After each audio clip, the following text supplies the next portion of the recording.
Bonjour tout le monde et bienvenue sur ma chaîne. On se retrouve aujourd'hui pour une nouvelle vidéo. Je m'excuse par avance pour ma petite absence de quelques semaines, voire un petit mois. Mais bon, j'avais des petits challenges personnels à résoudre et j'ai vaincu. Le sujet de cette vidéo, c'est mon souhait, mon désir de devenir végétarien. Mais avant de commencer, n'oubliez pas de vous abonner, de me suivre sur Instagram et également sur TikTok. Instagram, c'est pour le côté un peu plus sérieux. TikTok, c'est pour le côté un peu plus délire. Donc n'hésitez pas, c'est toujours Mr. Ali Brown. Et puis on y va, c'est parti, let's go!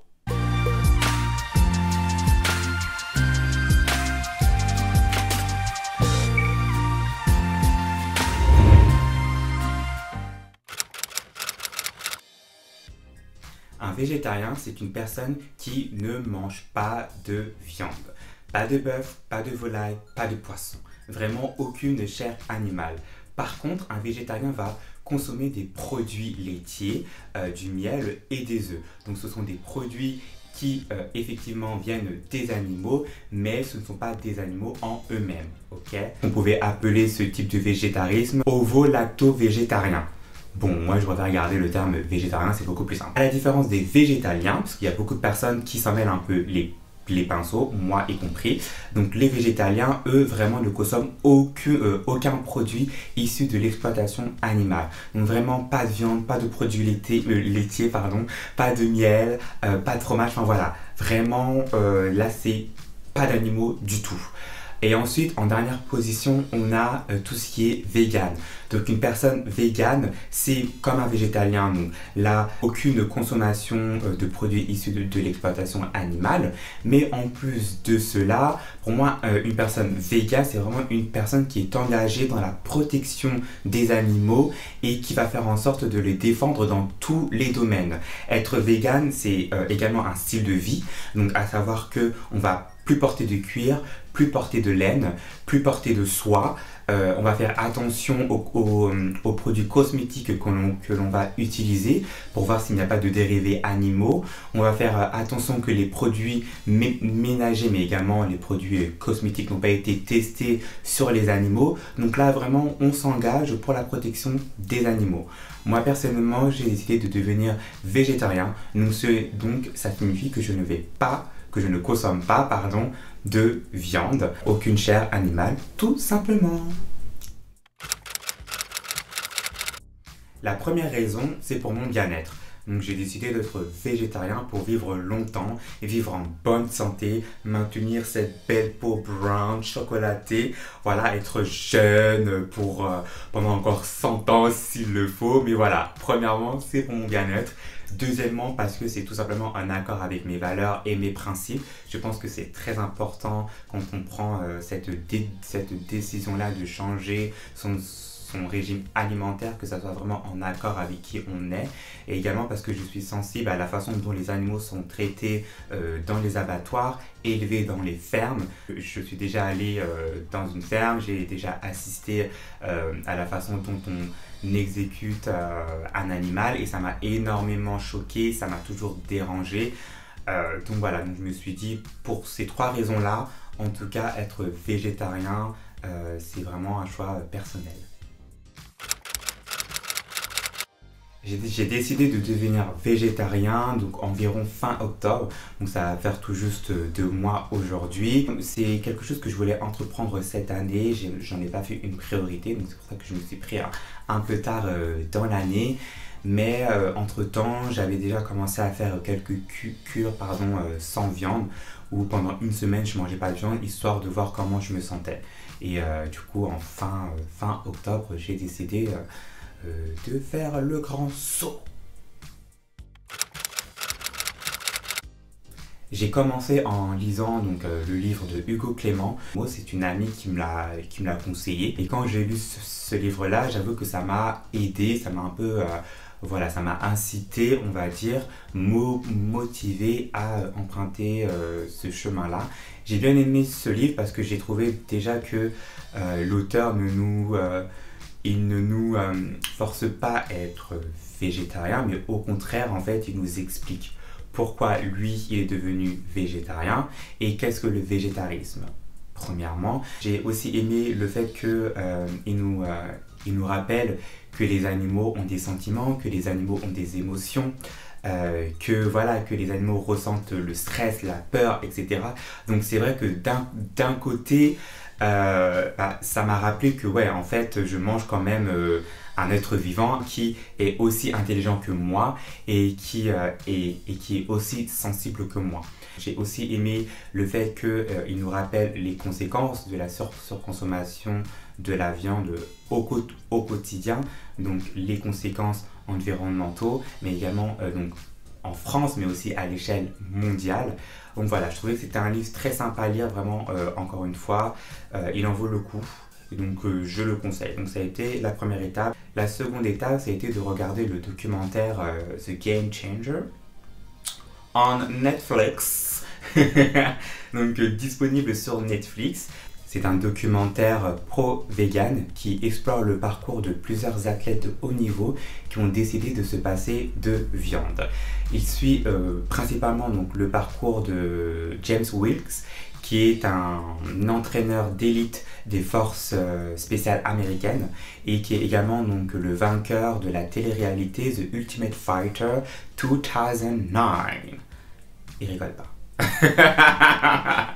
Mais voilà, donc The Game Changer sur Netflix, c'est un très très bon documentaire que j'ai aimé parce que là, il était vraiment donc concentré sur le bien-être des athlètes, donc sur le bien-être des personnes qui font du sport. Il met en avant le fait que on n'a pas besoin de consommer des protéines animales pour être performant physiquement. On peut trouver les mêmes énergies en étant végétarien. Donc en consommant des protéines végétales, on a autant de force, autant d'énergie qu'en consommant des protéines animales. Et en plus de ça, on vit mieux, on guérit plus rapidement des blessures. Enfin voilà, donc c'est vraiment un documentaire que je recommande. La troisième étape que j'ai fait, c'est faire mes recherches personnelles. Donc là, j'ai commencé à me renseigner, comment devenir végétarien, par où commencer, où trouver les apports nutritionnels dont j'ai besoin. Qu'est-ce que la vitamine C, qu'est-ce que le zinc, c'est quoi les légumineuses. J'étais là, mais quand même pas. Bon, après, j'ai compris, donc c'est les lentilles, etc. Comment les associer pour que j'ai de l'énergie toute la journée, comment éviter les carences. Voilà, donc là après, ça a été mon travail personnel. Une fois que j'ai jugé avoir assez d'informations, tout simplement, j'ai décidé de devenir végétarien. Petit à petit, étape par étape. Mon ressenti jusqu'à présent, j'avoue que premièrement, j'ai remarqué ça direct, j'ai aucun problème de digestion. De base, j'en avais pas énormément, mais là, je sens que mon corps vraiment digère tous les aliments. Le soir, je dors hyper bien. Le matin, je me lève, j'ai pas cette boule. Vous savez, parfois, on a une sorte de boule, comme si les restes de la veille étaient encore là, quoi. Comme si le poulet était en train de dire « Hey, je suis encore dans ton ventre, là !» Je suis trop fou. Mais bref, j'ai plus cette boule-là dans le ventre. J'ai plus d'énergie. J'ai plus le coup de barre qu'on a dans l'après-midi entre 14h et 15h là, quand on commence à être... Ça, je l'ai plus. Et je fais également tous mes repas. Alors, peut-être que pour vous, c'est pas un grand truc, mais pour moi, c'est énorme. Parce que de base, je prends pas le petit déjeuner. C'est pas quelque chose qui m'intéresse. En fait, le matin, j'ai pas faim. Et là, le fait d'avoir réduit ma consommation de viande, j'ai remarqué que le matin, j'ai faim, donc du coup, je prends le petit déjeuner, je mange le midi, je mange le soir, je prends même un 4 heures. Alors qu'avant, je ne prenais pas de 4 heures. Mais un 4 heures équilibré, là. On reste quand même équilibré, voilà.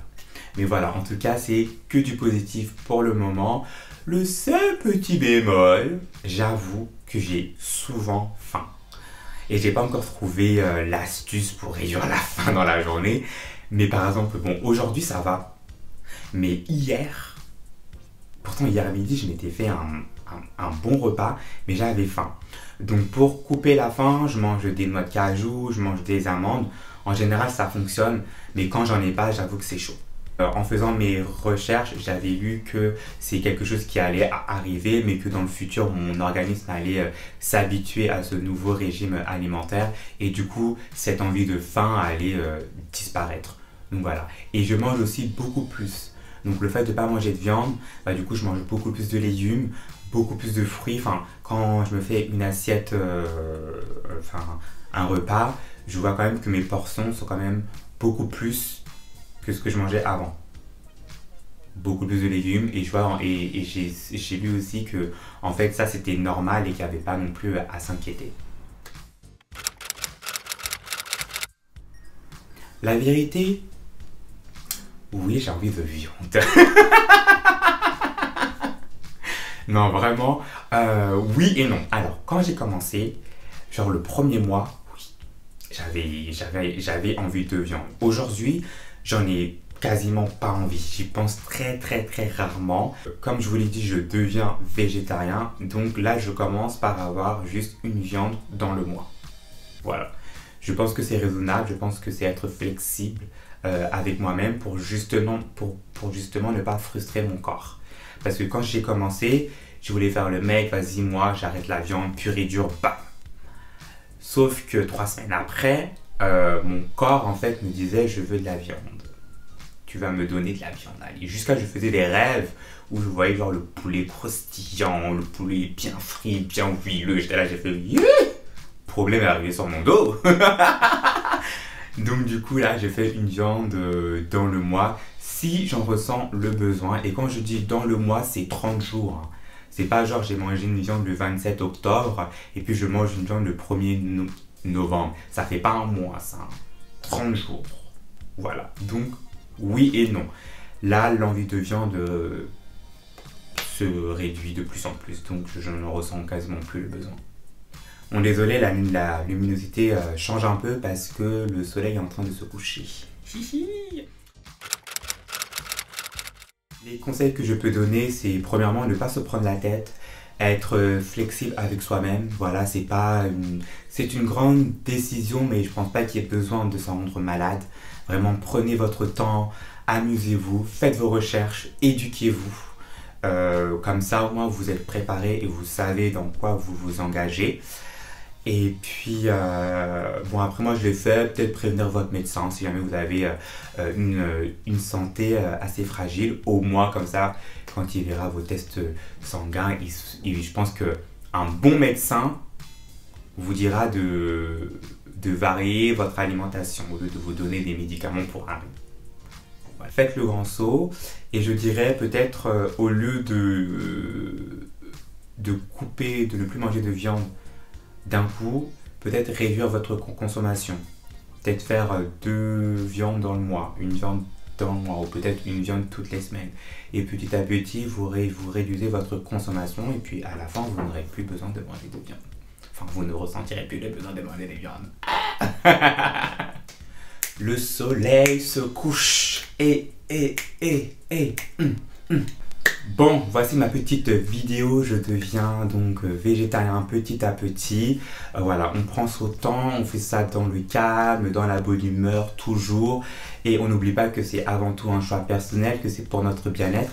C'est aussi quelque chose que j'ai aimé dans le documentaire The Game Changer, c'est qu'il met avant tout le fait que c'est pour le bien-être des athlètes, avant de mettre en avant l'environnement et les animaux. Voilà, je pense que c'est quelque chose aussi qu'il faut prendre en compte. Ça reste une décision personnelle qui vous engage, vous, personnellement, en tant qu'être humain. Ok? Voilà, donc on se retrouve à la semaine prochaine pour une nouvelle vidéo. Prenez soin de vous. N'oubliez pas de vous abonner, de liker, de me suivre sur Instagram et sur...